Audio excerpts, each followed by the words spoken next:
রাধা রাধা সকলকে। আমি অর্পিতা দাস, সংস্কৃত শিক্ষালয়ে সকলকে জানাই স্বাগতম। আজকে আমাদের বিষয় সংস্কৃত কারক ও বিভক্তি। তবে চলো আর দেরি না করে ভিডিওটি শুরু করা যাক। প্রথমেই আমাদের জেনে রাখতে হবে বচন 3 প্রকার: একবচন, দ্বিবচন ও বহুবচন। বিভক্তি 7 প্রকার: প্রথমা, দ্বিতীয়া, তৃতীয়া, চতুর্থী, পঞ্চমী, ষষ্ঠী ও সপ্তমী। কারক আবার 6 প্রকার: কর্তৃকারক, কর্মকারক, করণকারক, সম্প্রদানকারক, অপাদানকারক ও অধিকরণকারক। এবার আমরা পড়ব অকারান্ত পুংলিঙ্গ নর শব্দ।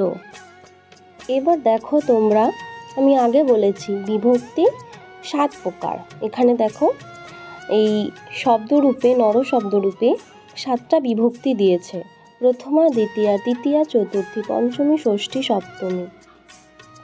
ও সম্বোধন আছে, তো সম্বোধনটা আমরা 11-12-এ পড়ব।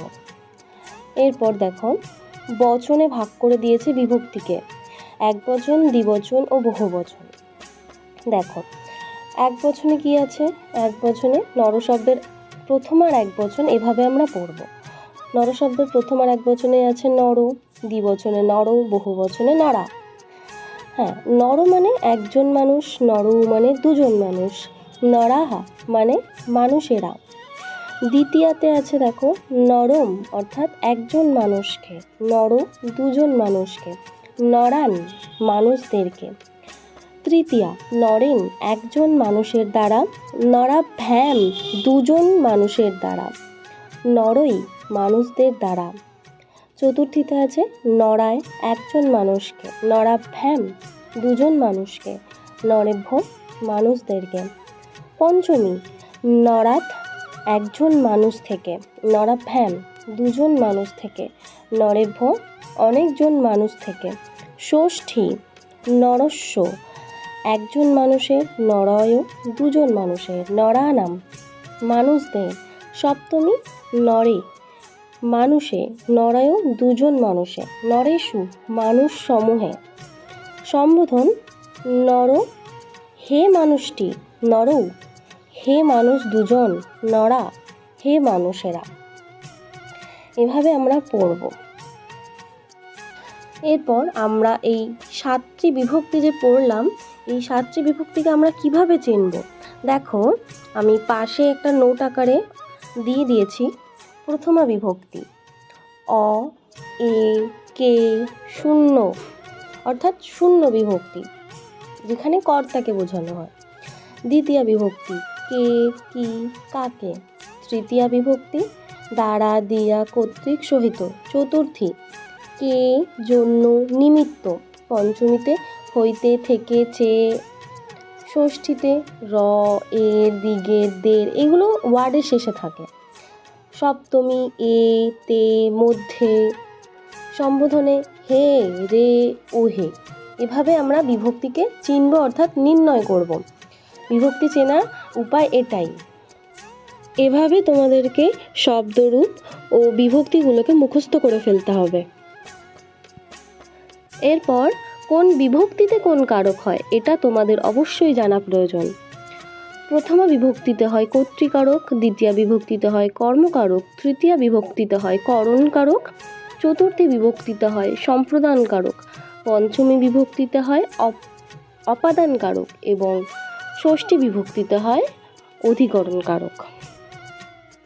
আমরা নর শব্দের সাহায্য নিয়ে কিছু উদাহরণ বুঝে নেব, অর্থাৎ কারক বিভক্তি নির্ণয় করব। যেমন দেখো, প্রথমে আছে পর্বতেষু হিমালয়ের শ্রেষ্ঠ। এখানে পর্বতেষুর নিচে আন্ডারলাইন করা আছে, সুতরাং পর্বতেষুর কারক ও বিভক্তি আমাদের নির্ণয় করতে হবে। এই পর্বতেষু শেষে মূর্ধন্যস্বয় হস্যু আছে। দেখো আমরা নর শব্দ পড়েছি, নর শব্দের সপ্তমীর বহু বচনে নরেষু আছে, সুতরাং সপ্তমীতে কোন কারক হয়? সপ্তমীতে হয় অধিকরণ কারক। তাহলে এটা কি হবে? অধিকরণ কারকের সপ্তমী বিভক্তি। তেমনি পরের উদাহরণ আছে কবিষু, সেম আগেরটার মতনই হবে, অধিকরণ কারকের সপ্তমী বিভক্তি, যেহেতু কবিষুর শেষে মূর্ধন্যস্বয় হস্য আছে নরসু শব্দের মতন। এমনভাবে তোমাদের পরীক্ষায় কোশ্চেন দেবে, হয়তো কবি সুটাকে তোমাদের নিচে আন্ডারলাইন করা থাকবে। এবার এভাবেই তোমাদের বুঝে নিতে হবে যে এটা অধিকরণ কারকে সপ্তমী বিভক্তি। এরপরে আছে গ্রামাত। দেখো এই গ্রামাতে শেষে খণ্ডত্ব আছে। দেখবে নর শব্দে পঞ্চমীর একবচনে আছে নরাত। আগে তোমরা পড়েছো, আমি দেখিয়েছি নর শব্দ, তো সেখানে নরাত আছে। তো আমরা পঞ্চমীতে কি কারক হয় জানি? পঞ্চমী বিভক্তিতে না, পঞ্চমী বিভক্তিতে হয় অপাদান কারক। তাহলে এখানে কি হবে? তাহলে এখানে এই গ্রামাতে হবে পঞ্চমী বিভক্তি ও অপাদান কারক, অর্থাৎ অপাদান কারকে পঞ্চমী বিভক্তি। এরপর আছে হিমালয়ত। হিমালয়তেও সেম একই হবে, অপাদান কারকে পঞ্চমী বিভক্তি। এরপর আছে বুদ্ধিমৎসু। দেখো দন্তস্বয় হস্যু আছে, এই দন্তস্বয় হস্যু মূর্ধন্যয় হস্যু যখনই থাকবে তখনই এটা অধিকরণ কারকে সপ্তমী বিভক্তি হয়ে যাবে। দেখো নর শব্দে সপ্তমী বিভক্তিতে নরেশু আছে, তাই এটা হয়ে যাবে অধিকরণ কারকে সপ্তমী বিভক্তি। দেখো আছে পরের উদাহরণে বনম। বনমে শেষে ময় হর্ষণ আছে। দেখো আমরা নর শব্দের ম হর্ষণ কোথায় আছে? দেখো দ্বিতীয়াতে একবচনে আছে নর শব্দে নরম। তাহলে দ্বিতীয়ার কোন কারক হয় দ্বিতীয় বিভক্তিতে? না, দ্বিতীয় বিভক্তিতে কর্মকারক হয়। তাহলে এই বনমটা হয়ে যাবে কর্মকারক দ্বিতীয় বিভক্তি। এরপর আছে দেখো জ্ঞানেন। এই যে জ্ঞানেন নর শব্দে শেষে দেখবে যেখানে নরেন আছে না, তৃতীয় বিভক্তির একবচনে, সেজন্য এই জ্ঞানেনটে তাই হয়ে যাবে করণ কারকে তৃতীয় বিভক্তি। হিতায়। দেখো নর শব্দে চতুর্থীর একবচনে আছে নরায়, তাই এই হিতায় উদাহরণটি হবে সম্প্রদান কারকে চতুর্থী বিভক্তি। এরপর আছে স্কন্ধেন। ঠিক আগের ওই জ্ঞানেনের মতনই হবে স্কন্ধেন। এখানে হবে স্কন্ধেনে হবে করণ কারকে তৃতীয় বিভক্তি। গ্রামং। দেখবে দ্বিতীয় বিভক্তিতে নরম আছে, তো শেষে ময় হর্ষণ বা অনেক অনুস্বর থাকলেই এটা দ্বিতীয় বিভক্তি হবে। আর দ্বিতীয় বিভক্তিতে কি কারক হয়? না, কর্মকারক হয়। তাহলে গ্রামং উদাহরণটি হবে কর্মকারকে দ্বিতীয় বিভক্তি। দেখবে সুখেন। সুখেন দেখবে নরেন আছে, নরেন থাকলে এই সুখেনের সাথে মিলে যাচ্ছে, তো এখানে হবে করণ কারকে তৃতীয় বিভক্তি। এরপর তোমাদের আমি বাড়িতে প্র্যাকটিস করতে দিচ্ছি কিছু কারক বিভক্তি। প্রথমে শিক্ষকঃ ছাত্রং বেদং পাঠায়তি। শিক্ষকের নিচে আন্ডারলাইন হবে, এই শিক্ষকের কারক বিভক্তি নির্ণয় করতে হবে। বালকঃ চন্দ্রং পশ্যতি। চন্দ্রঙের নিচে আন্ডারলাইন হবে এবং চন্দ্রঙের কারক বিভক্তি নির্ণয় করতে হবে। পিতা পুত্রেণ গচ্ছতি। পুত্রেণের নিচে আন্ডারলাইন হবে এবং পুত্রেণের কারক বিভক্তি নির্ণয় করতে হবে। ধনাৎ বিদ্যা করিয়সী। ধনাতের নিচে আন্ডারলাইন হবে এবং কারক বিভক্তি নির্ণয় করতে হবে। কবিনাং কালিদাস শ্রেষ্ঠ।